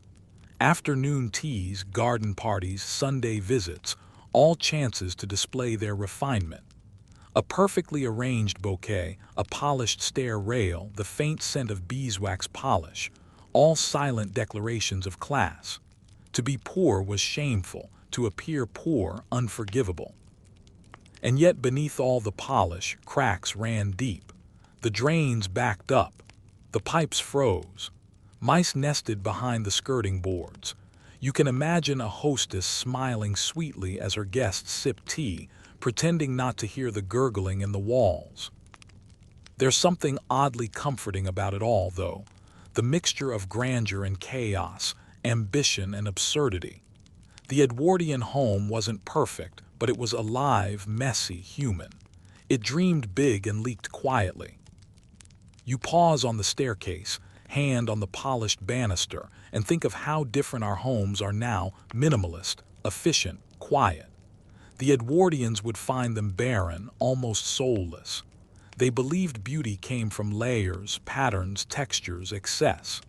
Theirs was a world that over-decorated to keep the dark at bay. And as the night deepens, you hear distant laughter from outside, a reminder that even these perfectionists knew how to let loose sometimes. Festivals, fetes, and floral parades were their release valves, the times when even the most refined could be delightfully ridiculous. Next, you'll step out into those wild Edwardian celebrations, cucumber-rolling races, mock royalty, and flower-bedecked madness that made even the most proper gentlemen forget their hats. You step outside and the air feels lighter, like the walls of etiquette have melted away. It's the Edwardian summer, and suddenly everything smells of damp grass, lilac, and overripe fruit. The city is humming, but not with work, with celebration. You've wandered right into the season of peculiar Edwardian festivals, where even the strictest households loosen their corsets a little. If you thought Edwardian life was all lace gloves and polite nods, brace yourself. This was the same era where people dressed as vegetables for charity parades, where donkeys wore hats, and where entire towns competed to build the most ridiculous floats out of flowers. It's a time of both elegance and unashamed silliness. You find yourself standing in the midst of one such spectacle, a pageant of progress they call it. All around you, carts creak under the weight of roses and wisteria. Children dressed as nymphs scatter petals onto cobblestones. There's a brass band wheezing out a cheerful march, and a local mayor waving from a papier-mâché chariot shaped like a teapot. This is not a fever dream, it's history. The Edwardian pageant was the ultimate social event, part historical reenactment, part civic pride parade, part costume therapy. Everyone wanted to play their part. Even if you were just a butter churner in Act 2 of the founding of our glorious borough, you wore your costume proudly. Historians still argue whether these pageants were genuine celebrations or carefully disguised propaganda, little morality plays that reinforced the Edwardian social order. After all, it's easier to admire your local aristocrat when she's playing a fairy queen handing out sweets to children. You follow the crowd as it spills into a field lined with tents. The air crackles with laughter and the faint smell of roasted chestnuts. One tent holds a human chess match, real people dressed as knights and bishops moving stiffly across a giant board. Another features a living picture display, where actors freeze in famous poses. Cleopatra on her throne, Queen Victoria frowning sternly, and curiously, a man pretending to be an alarm clock. The Edwardians loved this kind of absurdity. They lived in a world changing too fast, machines, motors, and modern ideas everywhere, so they escaped into pageantry, nostalgia, and good-natured parody. You can almost hear the collective sigh of relief beneath the laughter, a moment to forget wars brewing and factories humming. Nearby, a sign announces the floral horse parade. You can't resist. You wander closer and see horses draped in blossoms from mane to hoof, each representing a different district. One is covered entirely in violets. Another has its bridle embroidered with daisies spelling peace and plenty. The riders wave with exaggerated grace, petals falling like slow snow. It's oddly beautiful and a little mad. In another corner, the village bakers are holding a loaf weighing contest, while the local gentry judge the best decorated bicycle. A woman passes you, her hat crowned with live pigeons, real ones cooing softly. You don't even blink. In Edwardian England, eccentricity wasn't embarrassing. It was an art form. Of course, there were darker edges too. Beneath the laughter, class lines were rigidly drawn. The best floats were funded by the wealthy. The poor were often relegated to comic roles, rustic peasants or merry milkmaids. But sometimes the humor bit back. A group of miners might build a float mocking their employer, disguised as a jolly roast. Everyone would laugh, even if the joke was a little too sharp. And then there were the truly odd local traditions, like the goose pulling contests that persisted in some rural fairs, where riders would gallop under a dangling goose and try to pull its head off. Thankfully, the Edwardian era was kinder than its predecessors. Most fairs replaced real animals with dummies. "We are a modern people," declared one mayor proudly. "Our cruelty is now symbolic." You wander toward a seaside town next, drawn by the distant rhythm of a brass band and the shriek of gulls. The promenade is buzzing with another beloved Edwardian pastime, the Carnival of Pierrots. Dozens of men in white satin and painted faces stroll arm in arm, serenading onlookers with comic songs. You can't help but grin. It's halfway between theater and chaos. Children laugh, and women toss pennies wrapped in notes of admiration. And oh, the Edwardians adored the seaside. Taking the air was considered a health remedy, and the annual holiday became sacred. Entire factories would close for Wakes Week, sending their workers to the shore in droves. Towns like Blackpool, Brighton, and Scarborough transformed into playgrounds of unbuttoned joy, Punch and Judy shows, donkey rides, candy floss, and of course, bathing machines. You spot one of these contraptions, a wooden shed on wheels, rolled into the water so bathers could change privately before taking a dip. Men and women had separate zones, no scandal allowed. But once they hit the waves, decorum dissolved into laughter and sometimes even flirtation. Historians still argue whether the bathing machine was a tool of modesty or mischief, you muse, watching the tide wash around its wheels. Back in town, the festivities take another turn. It's evening now and lamplighters are making their rounds. A fancy dress ball spills from a town hall and the street fills with masks and feathers. You see a man dressed as a chimney sweep waltzing with a woman disguised as the Empire, her gown sewn with tiny flags. The music floats out, soft and mischievous. For one night, everyone is someone else. There's a sort of magic to it. The way these people, so hemmed in by etiquette and social codes, found freedom through performance. The festivals gave permission to play, to pretend, to be seen. Even the most buttoned-up clerks could be jesters, and the strictest matrons could dance barefoot in flower crowns. A man near you, cheeks flushed, hat askew, leans over and says, "You know, miss, life's too short not to look ridiculous now and then." You nod. He's right. The Edwardians were experts at that. In the corner of the field, under the fairy lights, a group of children are launching paper lanterns.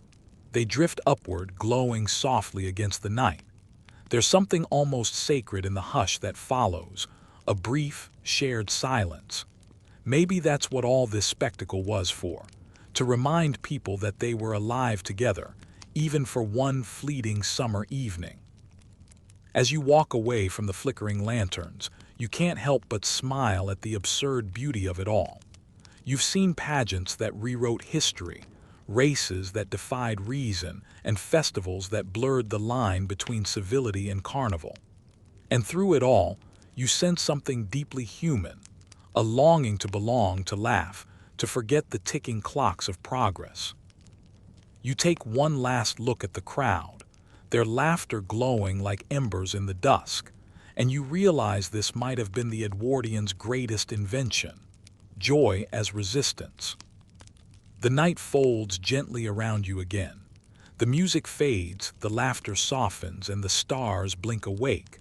Somewhere far off, a gramophone crackles out a slow waltz, and you, wandering onward, know the party isn't over yet. Tomorrow brings the quieter rituals, the bedtime routines, the curious cures, the soft glow of candles fading into sleep. But for now, you drift on the edge of revelry and rest, where the past hums softly and everyone is still dancing beneath their absurd hats. The laughter from the carnival fades behind you like an echo in fog, replaced by the creak of wooden floors and the low tick of a mantel clock. You're back indoors now, in a small Edwardian bedroom just before midnight. The scent of lavender sachets and warm linen fills the air. You're about to witness one of the strangest and most telling rituals of all: how the Edwardians prepared for sleep. The first thing you notice: layers. Everything here is layered: curtains, quilts, clothing, even the people themselves. The air feels heavy, padded with fabric and routine. A lady of the house sits at her vanity, unpinning an impossible number of hairpins. One by one, they clink into a porcelain dish like tiny bells marking time. It takes her nearly half an hour just to unwind her coiffure, which has spent the day defying both gravity and comfort. Beauty, she sighs softly, is patience. She might not be wrong. The Edwardians were famous for their elaborate hairstyles, but at night, all that glory collapsed into a strange science. Hair was brushed exactly 100 strokes to stimulate the scalp. Some even rubbed in special tonics made of brandy, castor oil, or, believe it or not, onion juice. Historians still argue whether it actually worked, you murmur, but given the smell, I'm leaning toward no. Once the hair was tamed, came the skin. Face creams made of cold cream, beeswax, and rosewater were massaged in gently. Some women used a dab of lemon juice to fade freckles. Others relied on arsenic-based tonics, promising a pale, delicate complexion. One popular product even claimed to purify the blood through the face. If that sounds ominous, it was. You shift your gaze to the washstand, where a jug of lukewarm water waits beside a basin. Baths might have been rare, but nightly sponge baths were sacred. Every inch of the skin was to be refreshed, though not too much, lest one overexcite the nerves. Towels were coarse, meant to invigorate circulation. The lady sighs again, dabs her face dry, then steps into a nightgown that could double as a wedding dress. Yards of lace, high collar, buttoned wrists. Modesty never clocked out. Even alone, the Edwardians dressed for decency. A lady might layer flannel drawers beneath her gown, and some even wore a bed jacket in winter to prevent night chills. Across the hall, her husband's routine is simpler but no less peculiar. He stands by a small brass bed, winding his pocket watch before placing it carefully on the nightstand. Then, a quick brush of teeth, though not everyone was keen on it yet. Tooth powders made of chalk, charcoal, or crushed seashells were common, and the taste. Imagine licking a fireplace. He slips into striped cotton pajamas, an innovation borrowed from colonial India, and checks the fire in the bedroom grate. Edwardians hated the idea of sleeping in a cold room. Even in summer, some preferred to keep a coal fire burning softly, just to hear its crackle. The couple meet briefly in the hallway, exchange a polite good night, and disappear into separate rooms. Yes, many middle and upper-class couples slept apart. Separate bedrooms were considered the height of refinement. It wasn't always about marital distance, though sometimes, perhaps it was about restorative privacy. A good night's sleep required solitude. Downstairs, the servant's bedtime is far less genteel. A maid yawns as she folds sheets still warm from the laundry room. Her bed is a narrow cot tucked beneath the eaves. The mattress is straw, the blanket thin, and yet she'll be grateful for it. Some servants shared beds, alternating shifts if space was tight. Privacy was a luxury they didn't even think to want. Before she blows out her candle, she says a brief prayer. Many Edwardians, no matter their station, did. "Now I lay me down to sleep," you whisper along, and for a moment you feel the deep stillness that once filled every home at night. The soundscape of Edwardian sleep was nothing like ours. There were no hums of refrigerators, no distant car engines. Instead, the occasional creak of settling timber, the sigh of coal dying in the grate, the faint hoot of an owl beyond the curtains. And then silence, thick and absolute. But not everyone slept easily. The Edwardians were obsessed with sleep health long before it became a tick-tock topic. Magazines printed endless advice. Never eat cheese before bed, it causes nightmares. Always air your sheets and, most crucially, sleep with your window open. It was called the fresh air movement. Doctors warned that stale indoor air was poison. Families began sleeping with windows ajar, even in freezing weather, believing that pure oxygen could cure everything from bad tempers to tuberculosis. One doctor claimed a child could grow an inch taller overnight just by inhaling cold night air. Historians still argue whether this was brilliant public health or just mass masochism. Some took it to extremes. Wealthy eccentrics built sleeping balconies, tiny platforms jutting from bedroom walls where they could slumber under the stars, wrapped in fur rugs like Arctic explorers. Others installed special window tents that allowed them to breathe night air while shielding themselves from the damp. You picture it now. Row upon row of suburban homes, each with someone bundled in wool, stubbornly chasing fresh air. And then, of course, there were the bedtime beverages. Milk with a dash of nutmeg, a spoonful of brandy or posset, a warm drink made from milk, sugar, and ale. It sounds cozy until you realize it curdled slightly by design, but the Edwardians swore by it. A warm stomach meant peaceful dreams. For the wealthy, dreams themselves became a subject of fascination. Dream dictionaries sold in bookstores promised to decode your subconscious. Seeing roses meant romance, seeing pigs meant prosperity, and seeing your mother-in-law meant, well, no one wrote that part down. The line between science and superstition blurred beautifully. In the darker corners of society, though, sleep wasn't peace. It was survival. Factory workers often returned home past midnight, too exhausted to undress. Some slept in their clothes, others in shifts.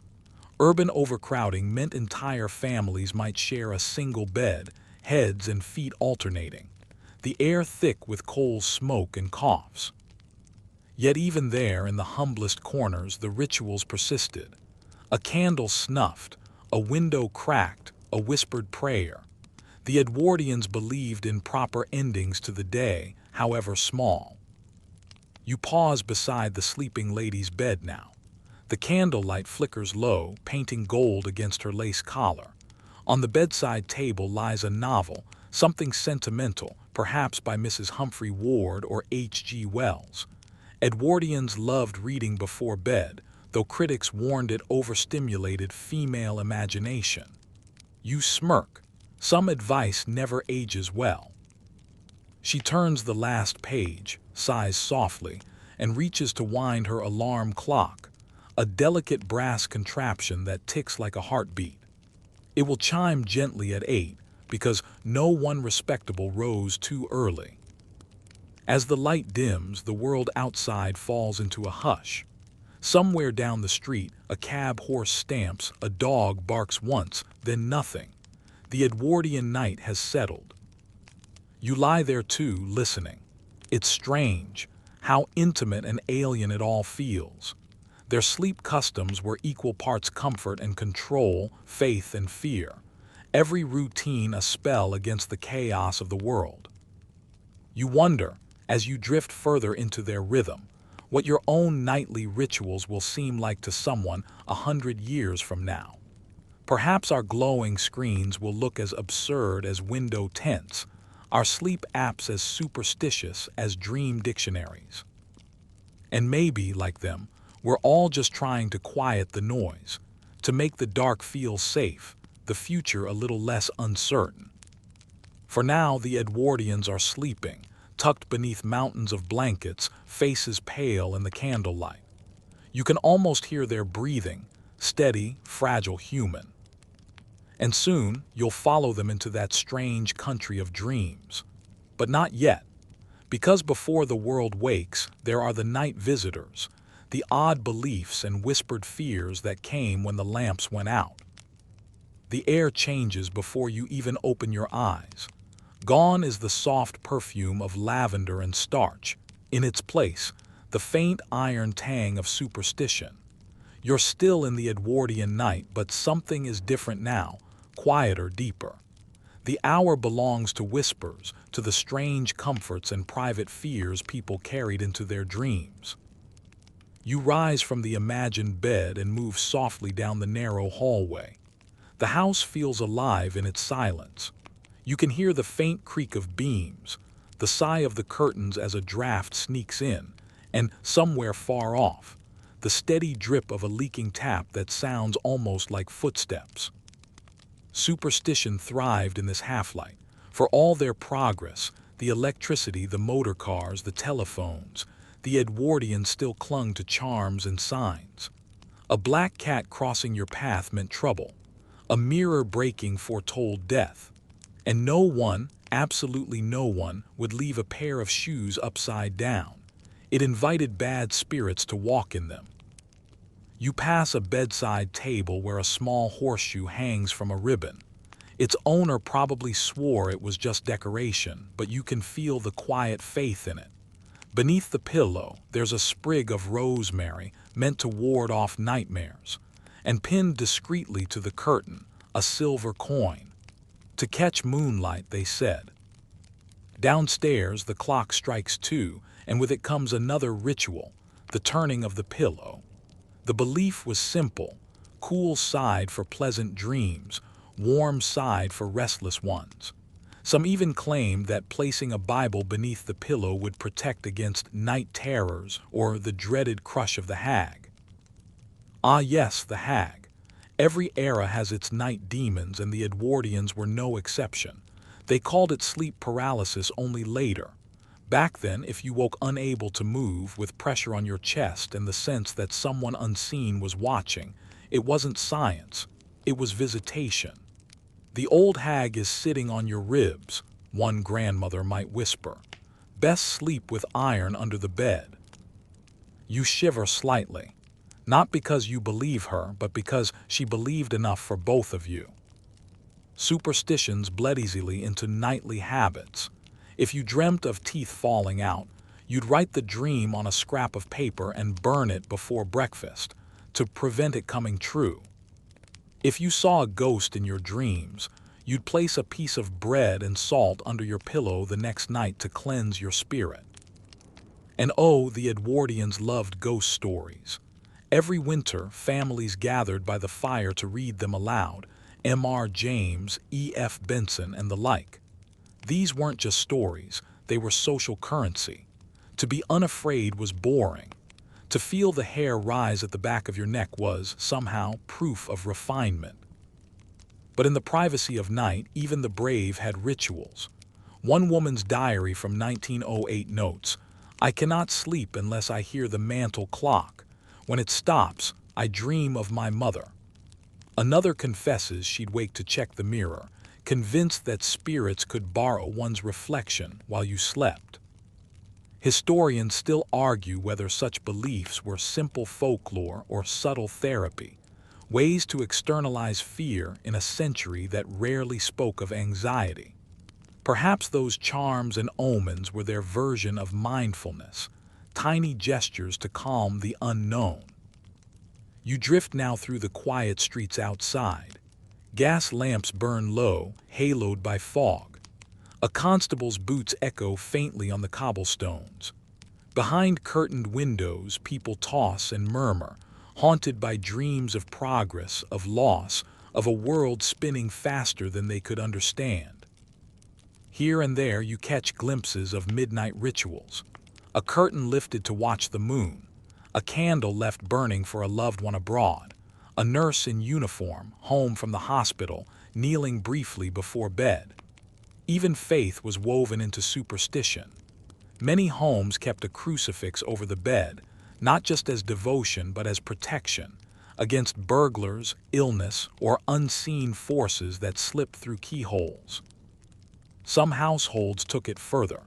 Spiritualism was at its height in Edwardian Britain. Seances were as common as dinner parties. It wasn't unusual for someone to leave a chair reserved for spirits near the fire, just in case a friendly ghost wanted to rest. Imagine it, a table set for two, a candle guttering, and the faint sound of knocking from the next room. Was it pipes, wind, or someone trying to say hello from the other side? Historians still debate whether the Edwardians truly believed in the afterlife or simply longed for comfort after too many early deaths. Either way, the veil between life and sleep felt dangerously thin. You wander further and spot a lamplighter finishing his route. He's humming to himself, a tune half cheerful, half mournful. He tips his cap to you, though you're not sure he sees you. For him, the night isn't eerie, it's honest. "They sleep so pretty, them rich folk," he mutters to no one, but night comes the same for all. Then he vanishes into the mist. Even science couldn't quite chase away the dark. Doctors recommended all sorts of remedies for nervous sleep and night vapors. Electric belts, magnetized pillows, even devices that promised to stabilize the brain waves through copper wires. Some took sleeping powders made of bromide, unaware it dulled their minds. Others trusted in warm milk and whispered prayers. And then there were dreams themselves, the final theater of the Edwardian mind. Dream journals were common, kept neatly beside the bed. One might read, "Dreamt of a white horse, expect good fortune." Another, "Dreamt of falling, avoid travel." Entire families discussed their dreams at breakfast as though decoding divine telegrams. You find it oddly touching, this mixture of logic and longing. A world racing toward modernity, yet still stopping to ask its dreams for advice. You think of them now, these sleepers in their narrow beds, clutching trinkets and beliefs against the void. They were, in their own way, no different from us, still afraid of what they couldn't name, still comforted by what they could touch. Somewhere a rooster crows faintly, though dawn is hours away. The night is thinning, its mysteries beginning to loosen. You step back toward the house you started in, where the lady with the rosemary pillow now stirs softly. Her breath is steady, her face serene. Whatever ghosts haunted her have kept their distance tonight. You sit by the window, watching the first gray light creep over the rooftops. The world outside is beginning to yawn awake. You can almost feel the century turning, like the slow winding of a clock. And maybe that's what these superstitions really were. Not ignorance, but rhythm. A way of syncing heartbeats to the strange, sleepless machinery of life. Soon morning will come. Tea kettles whistling, curtains opening, the smell of coal smoke returning. But for now, you stay in this tender hush, where ghosts are just dreams that forgot to end. And as you listen to that faint, steady heartbeat of the Edwardian night, you realize it's still there, somewhere in the walls of every old house. the quiet pulse of people who feared the dark and loved it anyway. Dawn has come softly, like a sigh drawn through lace curtains. The Edwardian house wakes in layers, first the sparrows in the eaves, then the hiss of a match as the maid lights the kitchen range, then the muted knock of boots on the doorstep as milk bottles clink against the stone. The spell of night hasn't quite broken. You can still feel the echo of its hush in the air, that sacred, suspended quiet when dreams and daylight overlap. The lady of the house stirs, eyes fluttering open beneath the canopy. Her dream dissolves like mist, leaving behind the faint trace of something she can't name, the image of a garden she's never seen, or a voice that wasn't quite her own. For a moment she lies still. Then, almost automatically, she reaches beneath her pillow and removes the sprig of rosemary, now dry and brittle. It has done its work. She places it on the nightstand beside a glass of water and a small brass alarm clock that ticks with polite urgency. Elsewhere in the house, the servants begin their morning ballet, a choreography of quiet competence. Coal scuttles are filled. Hearths are coaxed to life. Curtains are drawn halfway to let in the pale light but not the chill. One maid hums an old folk tune from her village about a girl who married a ghost. Another yawns into her sleeve and mutters a charm. Light to my eyes, work to my hands, and no trouble in the house this day. The Edwardians loved morning rituals almost as much as their nightly ones. The day was to be tamed, ordered, presented, much like themselves. Before breakfast, the family might walk through the garden to breathe fresh ether, believed to cleanse the lungs and sharpen the mind. Gentlemen swore by cold water dashes to the face. Ladies preferred rose water or violet tonic. And then came the airing. Bedrooms were flung open to the morning breeze, no matter the season. A house that breathes lives, said the manuals of the time. Sheets were turned back, mattresses beaten and windows left ajar, an act of faith in cleanliness and progress. It was not just hygiene. It was a quiet exorcism, a way of saying to the ghosts of the night, the fears, the dreams, the unspoken longings, you have no claim here in daylight. You move downstairs with them through the smell of toast and coal smoke. In the breakfast room, sunlight slants through cut glass, scattering small rainbows across the silver. Newspapers are folded crisply. Spoons clink in china cups. On the front page, talk of suffragettes, a motor accident in Brighton, and some marvel called wireless telephony. The headlines hum with the tension of a century waking faster than its people. The master of the house sits with his spectacles low, murmuring disapproval at progress he doesn't quite understand. Machines for everything, he grumbles. Soon they'll invent one to dream for us. His wife, still pale from sleep, smiles faintly and stirs her tea. Perhaps that wouldn't be so bad, she says. You can tell she means it. There's something wistful in her, a quiet curiosity about the world beyond propriety, beyond her lace gloves and social calls. She dreams of the moon, of books, of freedom, though she'd never dare say it aloud. Upstairs, the maid tidies the bedroom, straightening the coverlet and shaking out the pillows. She pauses at the mirror, seeing her reflection framed by the ornate gilt. If the glass fogs, she whispers, someone's thinking of me. It doesn't, and she sighs. Then she crosses herself, embarrassed by her own hope. It's an age poised between superstition and science, between prayer and psychology. They've begun to name things nervous exhaustion, hysteria, melancholy, yet still fear what can't be cured by tonic or rest. Even the doctor's bag holds contradictions. Stethoscope beside smelling salts, laudanum beside lavender oil. Outside, the city is coming to life. Omnibuses clatter down cobbled streets, newspaper boys shout headlines, and from a nearby church drifts the sound of bells calling for early mass. You walk among them unseen, this waking world of contrasts, gaslight and sunlight, faith and factory smoke, lace and grease. The Edwardian day is bright but not innocent. Beneath its poise, you can still feel the pulse of the night, that soft, uneasy heartbeat of dreams. The lamplighter, now off duty, leans against a wall, dozing in the weak morning sun. In his pocket, a half-eaten roll and a scrap of paper with something scribbled on it. If you peek, you'd see it's not a note but a dream hastily written in the dark. Saw a ship on fire but no one burned. He keeps it because he's certain it means something. And maybe it does. Because in the Edwardian world, dreams still mattered.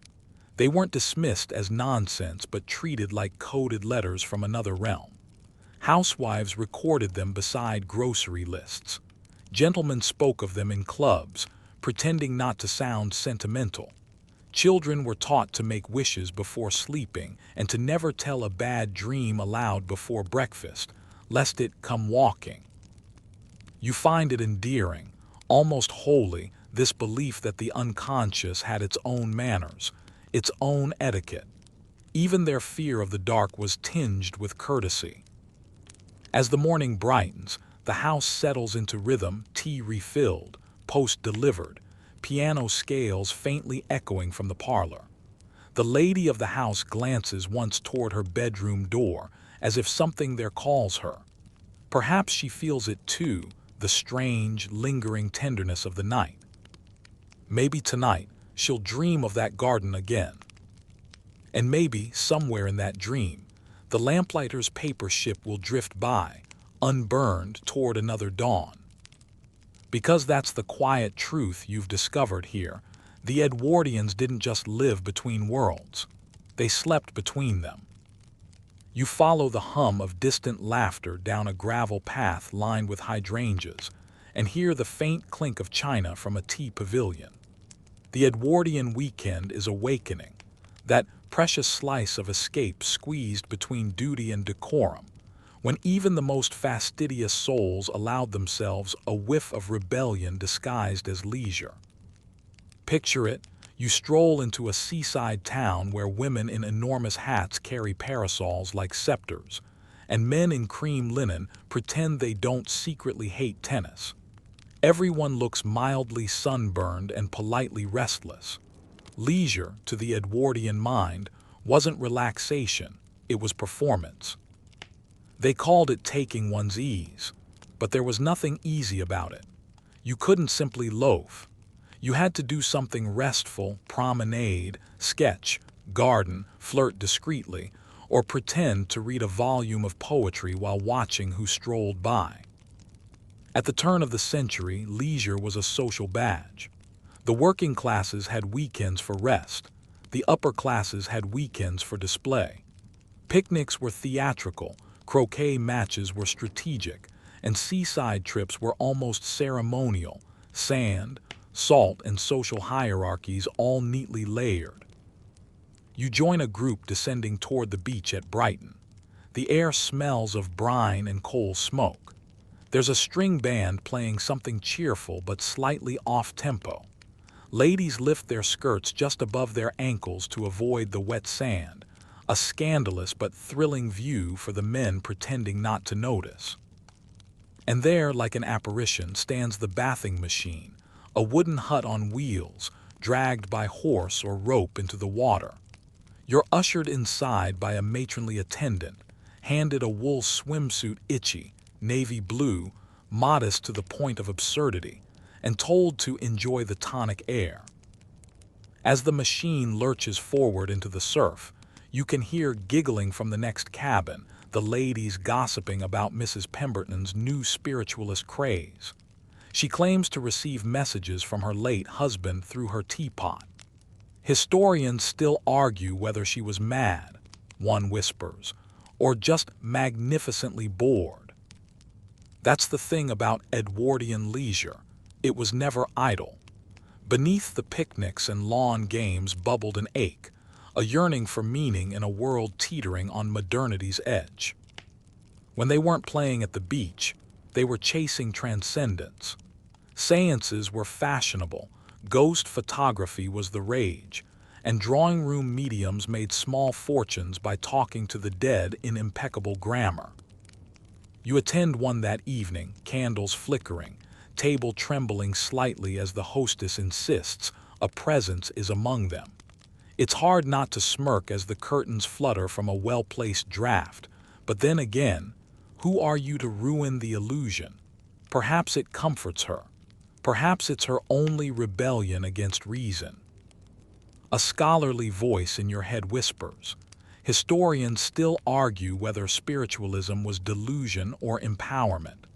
After all, it was one of the few spaces where women could speak with authority, literally, as voices of the unseen. And by the way, your hostess, the same Mrs. Pemberton of the Teapot Seances, also runs a cycling club for progressive women. Imagine that. The same person summoning spirits at night and organizing morning rides in rational dress, those shocking bloomers that hinted at knees. Contradiction was the Edwardian soul's favorite perfume. By Sunday morning, the leisure carnival moves inland. Country estates bloom with guests, artists, explorers, nervous poets. Someone plays Debussy on the piano. Someone else sketches the gardener's boy with studied innocence. The talk is all of finding balance and keeping one's nerves calm. Edwardian nerves were delicate things. Too much leisure made you listless. Too much work made you pale. So they invented hobbies that straddled both: butterfly collecting, bird watching, flower pressing, and that strangest pastime of all, taking photographs of clouds. There were even societies devoted to it. Members would stare at the sky, declare a cumulus particularly poetic, and snap it for posterity. If Instagram had existed then, you can bet Cloud Mood would have trended every Sunday. Even at rest, though, everything had rules. A lady could laugh, but not too loudly. A man could swim, but only with a gentleman's stroke. You could play lawn tennis, but your enthusiasm had to look like restraint.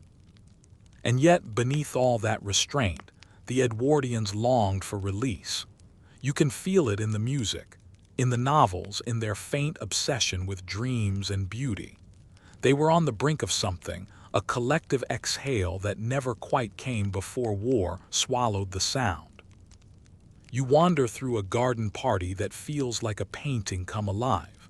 Chiffon dresses rippling in the wind, champagne fizzing in glass, a gramophone crackling out a waltz that sounds both joyous and melancholy. A young man tells a joke about motor cars and matrimony, both costly, both unreliable, both likely to explode. A lady beside him laughs and then glances at the horizon, where the sunlight turns the sea to molten gold. For a heartbeat, you sense her thinking of something beyond this manicured piece. Perhaps she's heard whispers of strikes, suffrage marches, unrest. The Edwardian leisure class could afford comfort but not ignorance forever. Beneath the parasols and piano tunes, the century was shifting its weight. Yet tonight, under the amber glow of lanterns, they choose to pretend otherwise. They sip lemonade, discuss opera, and applaud a magician pulling ribbons from his sleeve. For a few more summers, the illusion will hold that life is an endless afternoon, that progress will only bring elegance, that laughter will drown out the thunder building beyond the horizon. You linger with them a while, letting the soft murmur of voices and the scent of roses lull you. The moon rises pale and amused, like it's seen this play before.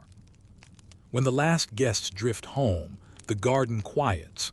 The lanterns sputter out. A forgotten parasol lies open on the grass, pale silk trembling in the night breeze. Tomorrow it will be packed away, along with the laughter, the ghosts, and the dreams of eternal leisure. For now, though, the Edwardians sleep easy, believing morning will always come gilded with calm. The last summer of the Edwardian world feels like a sigh too long held. The sun rises soft and golden over England's gardens, over white-clothed breakfast tables and roses heavy with dew.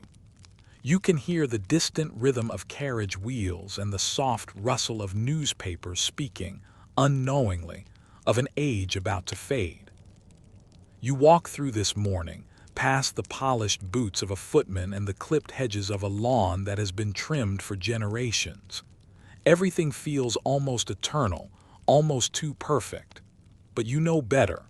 You can feel the change in the air, a tension under the calm, like the hush before a storm. This is the twilight of elegance, when beauty reached its peak just as its foundation began to crack. The Edwardians, for all their grace and gentility, were standing on a precipice, one lace-gloved hand resting on the past, the other trembling toward a future that frightened them. Imagine the drawing room. A lady sits at a writing desk, her pen hovering over a letter to a cousin in Vienna. The radio hasn't come yet, but she's read of unrest, of politics turning sharp and strange. She hesitates, wondering if the season's travel plans will change. Outside, her husband reads the newspaper in the garden, pausing now and then as if to steady himself. The papers say war might come. They say it won't last long, that it will clear the air. The same optimism that fueled every Edwardian machine now blinds them to what's coming. You walk past the nursery, where children build miniature castles with wooden blocks. They laugh, unaware that those castles will soon crumble for real. Downstairs, the cook hums as she bakes seed cake, the scent rising like a memory that hasn't yet become one. There's something unbearably human about this moment, the quiet before history knocks. You step into the street. The houses look the same as ever, white facades, polished brass, flower boxes trailing geraniums. Yet there's a new noise now, a motorcar sputtering past, belching smoke.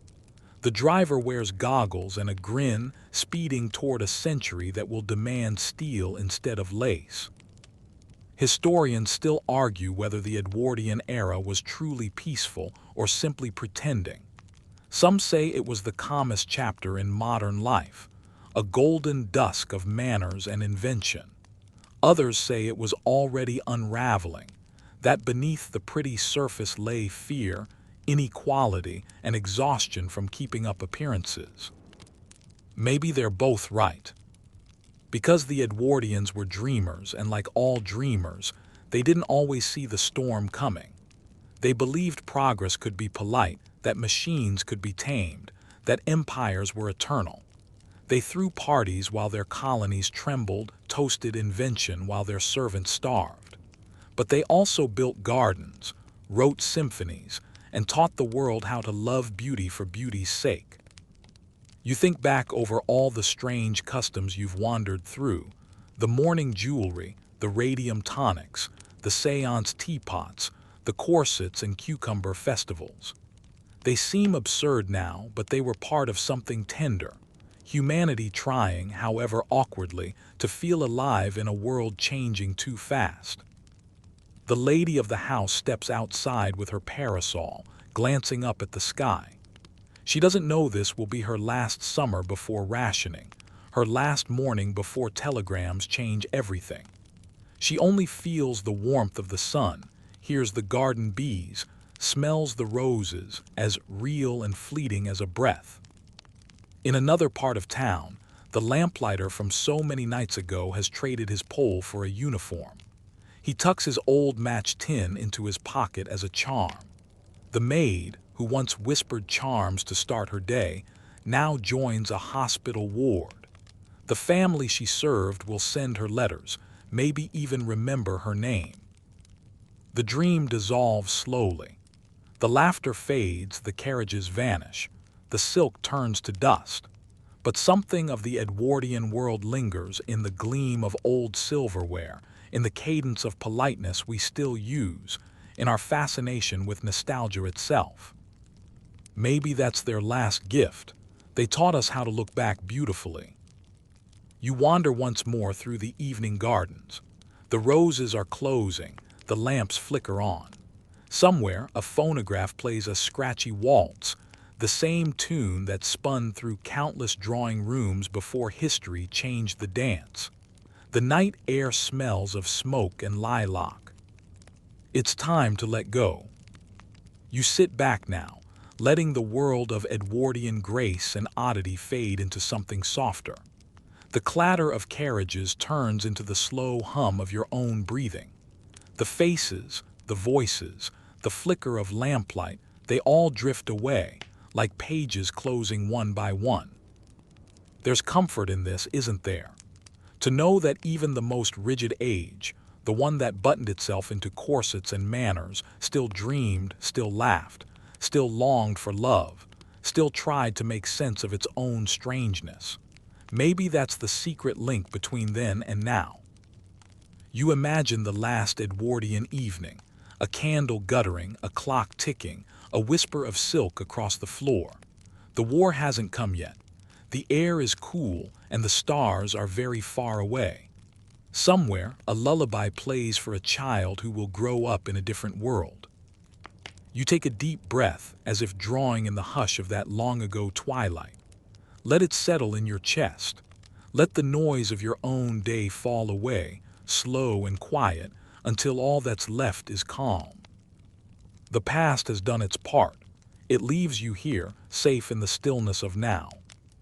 So close your eyes, feel the air cool around you and rest. History can wait until morning. Sweet dreams.